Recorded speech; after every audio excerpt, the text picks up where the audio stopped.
को कोई दिक्कत नहीं है। दिक्कत तो भारतीय जनता पार्टी के पेट में है। भारतीय जनता पार्टी चाहती है कि इस देश को हम हमारे हिसाब से चलाएं, और हम कह रहे हैं ये देश सबका है, सतरंगी फूलों का बना हुआ है, सारे रंग इसमें मिले हुए हैं, सारी जातियां, सारे धर्म, सारी भाषाएं मिली हुई है।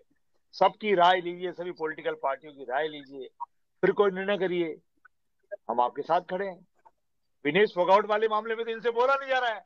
जिस बेटी ने हमारे हिंदुस्तान का नाम रोशन किया है, उनको तो आपने सड़कों पे, आपने याद है, मैं रिपीट करना नहीं चाहता, उनका कितना अपमान किया था भारत के प्रधानमंत्री ने, पूरी की पूरी भारतीय जनता पार्टी ने। और आज वो अकेली वहां लड़ रही है, संघर्ष कर रही है, तो वहां तो आपको बोला नहीं जा रहा है।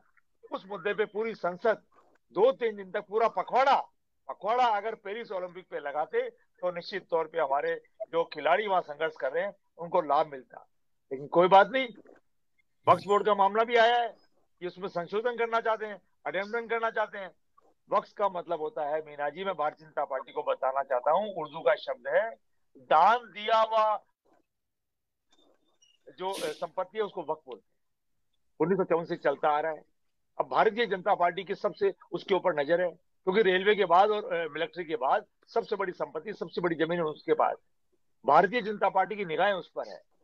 अब मैं कह रहा हूँ जो दान दी हुई जमीन है कितना अच्छा वहां आप शिक्षा बनाए, मंदिर बनाए, वहां पे ये अलाउ नहीं है। वहां कॉलेज बनाए, स्कूल बनाए, कोचिंग सेंटर बनाए, अस्पताल बनाए, वो सब तो अगर कहीं वक्फ बोर्ड नहीं बना पा रहा है उस पर निगाह रखें, उसको दुरुस्त करें, उसमें कोई एतराज नहीं है। लेकिन निगाह उन पे है कि ये देश की तीसरी सबसे बड़ी संपत्ति वाला बोर्ड है। तो भारतीय जनता पार्टी अपने गिरिबान में जाके, कोई वक्फ बोर्ड चल रहा है, कोई भी बोर्ड चल रहा है, उसमें कोई मीनमेक्स है, उसको दुरुस्त करे।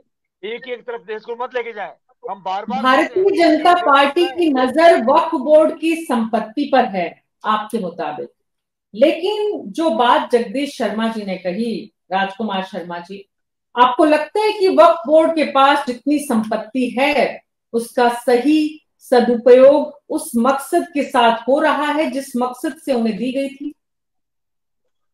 ये जिम्मेदारी किसकी है? ये जिम्मेदारी सरकार की है।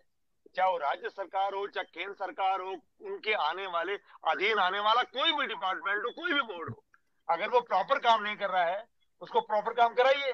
काम कौन करता है? कर्मचारी तो करते हैं, चाहे वो राज्य सरकार के अधीन आते हो, चाहे वो केंद्र सरकार के अधीन आते हो। काम आपसे करवाया जा नहीं रहा है, आप उसका सारा का सारा ढांचा चेंज करना चाहते हैं, और ढांचा चेंज करने का मकसद है देश को एक तरफ ले जाना। मैं ये फिर कह रहा हूं, ये देश सबका है, आप सबको साथ लेके चलिएगा। कोई अगर आपको सुधार करना है, जिस सुधार करने से वक्फ बोर्ड मजबूत हो सकता है, उसके अधीन आने वाले जो अधिकार हैं उसके अधिकारों की आप कटिंग मत करिए।